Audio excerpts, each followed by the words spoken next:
My YouTube channel, ये मेरा second video है HTML के रिलेटेड। लास्ट वीडियो में हमने समझा था कि HTML क्या है, ठीक है, और इसको किस तरीके से हम यूज़ कर सकते हैं, इसका कोड किस तरीके से रन कर सकते हैं अपने मोबाइल डिवाइस पे, ठीक है। और हमने लास्ट वीडियो पे ये भी देखा था कि किस तरीके से हमने इसको फ़ाइल क्रिएट करना है, HTML की फ़ाइल अपने मोबाइल पे, और किस तरीके से हमने उसको गूगल क्रोम पे देखना है, ठीक है। तो इस वीडियो पे हम देखेंगे कि HTML का कोड किस तरीके से लिखा जाता है और क्या होता है HTML का कोड, ठीक है। उसकी पहले हम डॉक्यूमेंटेशन पढ़ लेते हैं, ठीक है। HTML का बेसिक आपको कोड रन करने के लिए एक टेम्पलेट की ज़रूरत रहती है, मतलब कि एक बॉयलर प्लेट नाम की चीज़ होती है। मैं आपको बता देता हूँ, ये होता है HTML का बॉयलर प्लेट, ठीक है। ये देखो यहाँ पे डॉक टाइप HTML, ठीक है, उसके बाद बॉडी लिखा है, उसके बाद H1 लिखा है, उसके बाद P लिखा है, ठीक है, और इसके बाद बॉडी लिखा है, फिर HTML लिखा है। तो मैं आपको बता देता हूँ, ये डॉक टाइप जो है, डॉक टाइप का मतलब होता है कि ये जो पूरा पेज है, ये जो पूरा पेज है, ठीक है, ये देखो जब हम इसको पूरा पेज को राउंड कर रहे हैं तो इसको पूरा पेज कहते हैं, ठीक है। ये डॉक्यूमेंट है, तो ये पूरे डॉक्यूमेंट में का जो टाइप है वो HTML है, ठीक है। इन्होंने यहाँ पे ये डिफ़ाइन कर दिया। उसके बाद इन्होंने क्या लिखा है, उसके बाद इन्होंने लिखा है HTML। HTML का मतलब ये है कि ये एक मार्कअप लैंग्वेज है, इसके अंदर जो भी चीज़ डिफ़ाइन की जाए वो एक एलिमेंट की तरह काउंट की जाए, ठीक है। मैं आपको बताऊंगा वो भी। और ये जो बॉडी है ना, इस बॉडी के अंदर अगर आप कुछ भी लिखोगे तो वो आपका मतलब कि वेब ब्राउज़र पे शो होगा। और उसके बाद अगर आप ये जैसे जो टैग्स है ना, टैग्स जो प्री डिफाइंड टैग्स हैं, इन पे जो लिखा हुआ है, इसके अंदर जो ये P टैग लिखा है इसका मतलब है पैराग्राफ, H1 लिखा है इसका मतलब है हेडिंग 1, ठीक है। अब मैं आपको बता देता हूँ, यहाँ पे आप जाओगे HTML का लिस्ट लिखोगे, HTML लिस्ट, ठीक है। तो आपको यहाँ पे एक नई सी चीज़ मिलेगी, रेफरेंस टैग्स, ठीक है। तो यहाँ पे आप देखोगे टोटल 130 के करीब होंगे ये टैग्स। ये टैग्स वही टैग्स हैं जो अभी हम देख रहे हैं, ठीक है। डॉक टाइप HTML देखा, ए टैग दिखा, इसकी डिस्क्रिप्शंस भी यहाँ पे लिखी हुई हैं, ठीक है। मैं आपको यहाँ पे बेसिक से कुछ टैग्स बता देता हूँ जो आपके रूटीन पे यूज़ होने वाले हैं, ठीक है, जिससे आप यूज़ टू हो जाओगे तो आपको कोई दिक्कत नहीं आएगी। लेआउट आप सिंपली अपने रूटीन पे जो भी लेआउट बनाने की कोशिश कर,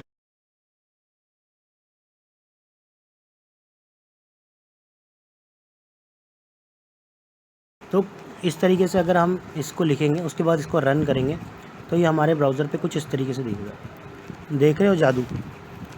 इसका फ़ायदा ये है कि जो H1 है वो सबसे बड़ा दिखेगा, H2 उससे छोटा दिखेगा। और इसको क्यों यूज़ किया जाता है? इसको यूज़ किया जाता है हेडिंग के लिए। मैं आपको दिखाता हूँ, हम गूगल क्रोम पे जाएंगे,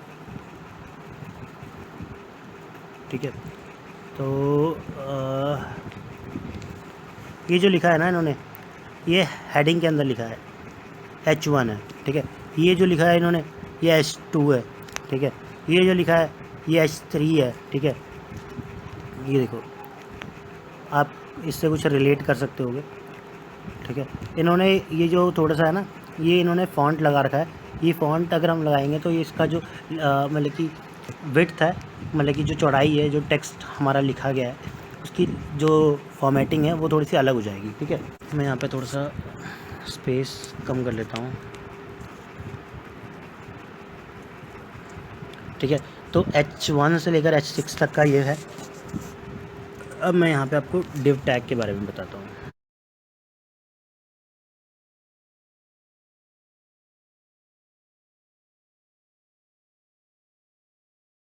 देखो यार, सीखने के ना दो ही तरीके होते हैं, या तो तुम देख देख के सीख लो या फिर समझ समझ के सीख लो। मेरा मतलब ये है, अभी आपको कुछ फ़र्क नहीं पता लगेगा। देखो पहले यहाँ पे डिव आ रहा था ना, आप मेरी वीडियो को प्रीव्यू मतलब बैक करके देखोगे तो आपको पता लग जाएगा। मैं एक मिनट आपको दिखाई देता हूँ। जो मैंने लिखा है ना वो शो नहीं हो रहा है। ये देखो मैंने यहाँ पे डिव लिखा है, तो डिव यहाँ पे आपको शो नहीं हो रहा है। ये अभी मैंने बाहर लिखा है, कोड के बाहर लिखा है, तो ये आपको div as it is show होगा। डिव के बाद टैग लिखा आएगा, ये देखो डिव के बाद टैग लिखा आ रहा है ना, तो ये है। अब मैं आपको एक चीज़ और दिखाता हूँ। मैंने डिव लिखा, डिव टैग लिखा, इसके बाद मैं इसको लिख देता हूँ, ठीक है।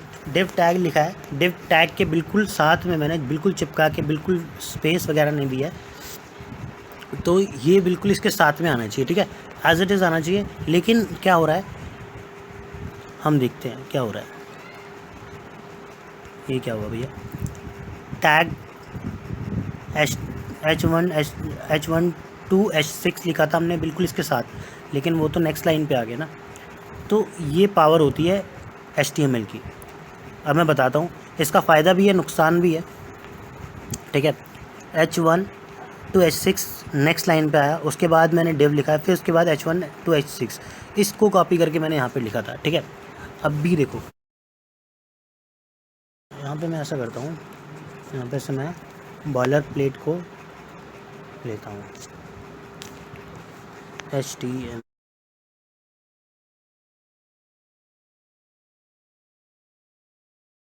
ठीक है। अभी ये जो कोड लिखा हुआ था, हमने उस कोड को एज इट इज़ पेस्ट कर लिया। अब मैं इसको रन करके देखता हूँ, देख रहे हो फ़र्क, देख रहे हो। दिस इज़ हेडिंग आया, उसके बाद दिस इज़ अ पैराग्राफ आया, फिर उसके बाद स्पेस आई, फिर उसके बाद मेरा जो कोड लिखा था वो आया, ठीक है। लेकिन इसकी फॉर्मेटिंग देख रहे हो, यहाँ पे से यहाँ पे तक कितना गैप है, ठीक है। तो ये आया सिर्फ वहाँ पे एक ये वाली चीज़ आई है और एक ये चीज़ आई है, ठीक है। एक तो ये दिस इज़ अ हेडिंग आया और दिस इज़ अ पैराग्राफ आया, और जो H1 आया देख रहे हो कितना बड़ा लिख के आया था। ये देखो this is a heading, this is a paragraph, लेकिन ये वाला कोड नहीं आया। डॉक टाइप नहीं लिखा है, HTML नहीं लिखा है, हेड नहीं लिखा है, टाइटल नहीं लिखा है, ठीक है, बॉडी नहीं लिखा है, H1 P नहीं लिखा है, ठीक है। तो मैं एक चीज़ आपको बता दूँ, एक बॉयलर प्लेट नाम की चीज़ होती है। इसका मतलब मैं बता दूँ आपको, डॉक टाइप है जो डॉक्यूमेंट है उसका टाइप है HTML, ठीक है। यहाँ पे इन्होंने ये डिफ़ाइन कर दिया, उसके बाद इन्होंने लिखा कि HTML, ठीक है जी, HTML लिखा, उसके बाद HTML का क्लोजिंग टैग भी लिखा है इन्होंने। HTML का क्लोजिंग टैग सेम लिखना है आपको, लास्ट में स्लैश लगा देना है, ठीक है, स्लैश, ये ऐसा डिवाइड वाला साइन लगा देना है, ठीक है। कोई भी टैग आपने लिखना है तो वहाँ पे आपने लास्ट में स्लैश लगा देना है। HTML के बाद इन्होंने बनाया एक हेड, ठीक है, जिसके अंदर इन्होंने टाइटल लिखा है।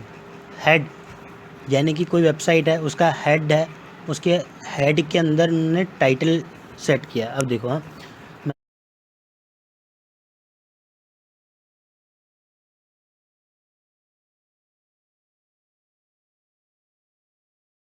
आपने कंप्यूटर पे देखा होगा काफ़ी सारी वेब ब्राउज़र्स पे, जब आप कोई भी खोलते हो वेब ब्राउज़र का पेज, ठीक है, तो वहाँ पे एक ये इन्फॉर्मेशन सी आती है ना, बहुत ही ज़्यादा जूम हो गया ना, ये कुछ इस तरीके से जो आते हैं ना, इनका मतलब होता है, ये जो ऊपर इन्फॉर्मेशन लिखी होती है इनका मतलब होता है टाइटल, ठीक है।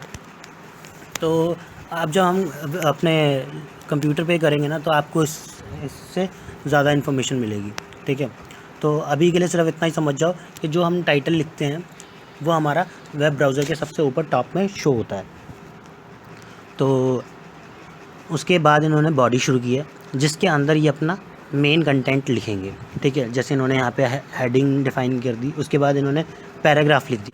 मेरी कोई भी XYZ नाम की कंपनी है, ठीक है, उस कंपनी का नाम मैंने यहाँ पे मेंशन कर दिया। उसके बाद मैंने उस कंपनी के बारे में कुछ पैराग्राफ्स लिख दिए कि कुछ इन्फॉर्मेशन लिख दिया, तो वो आप इस पैराग्राफ के अंदर लिख दोगे। वेबसाइट्स दिखाता हूँ आपको ताकि आप रिलेट कर पाओगे कि किस तरीके से ये काम करता है।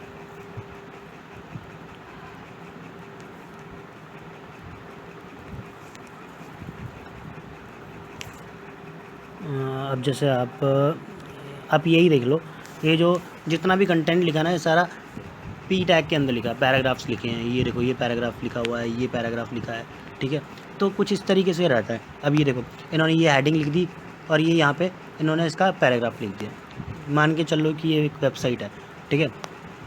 वैसे मैं आपको दिखा भी देता हूँ websites, paragraph website PARAGRA graph websites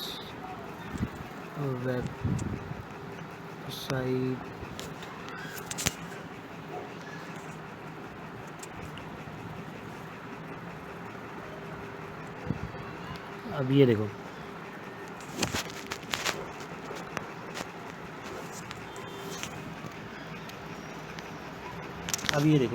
जब हम इस वेबसाइट को ओपन करते हैं, ये इनका हो गया हेडर, ठीक है।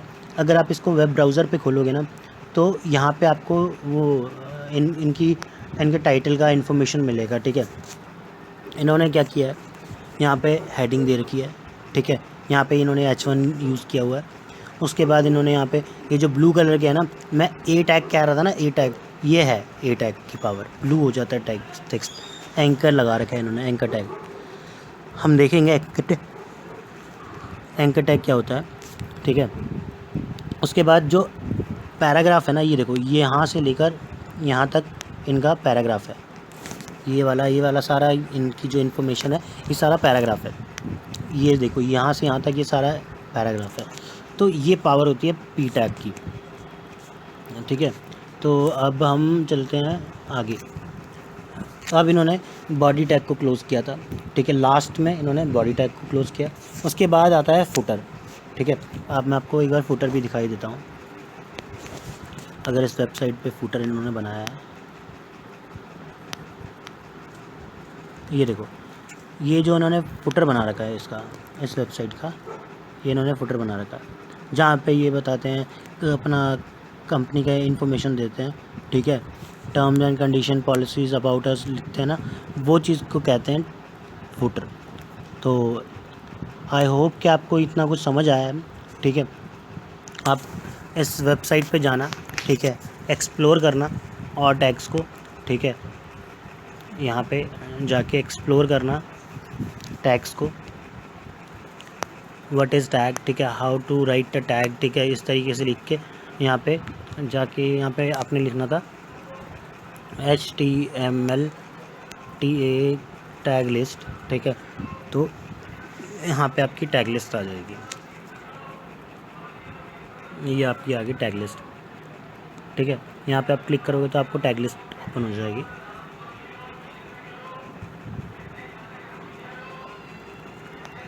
ये टैग लिस्ट आ गई। बाकी अब हम इस वीडियो पे सिर्फ इतना ही, क्योंकि वीडियो बहुत ज़्यादा लंबी हो जाएगी। तो हम नेक्स्ट वीडियो पे जो भी टैग्स रहेंगे, ठीक है, क्लोजिंग टैग की रिक्वायरमेंट जिनमें नहीं रहती है, उन टैग्स को भी एक्सप्लोर करेंगे और बॉर्डर लगा के देखेंगे कि क्या फ़र्क पड़ता है, मतलब कि HTML का टैग लगा के वेब ब्राउज़र पे। तो आई होप कि आपको ये वीडियो समझ आया होगा। तो मिलते हैं अपने नेक्स्ट वीडियो पे, तब तक के लिए thank you so much for watching this video and goodbye, see you in the next tutorial.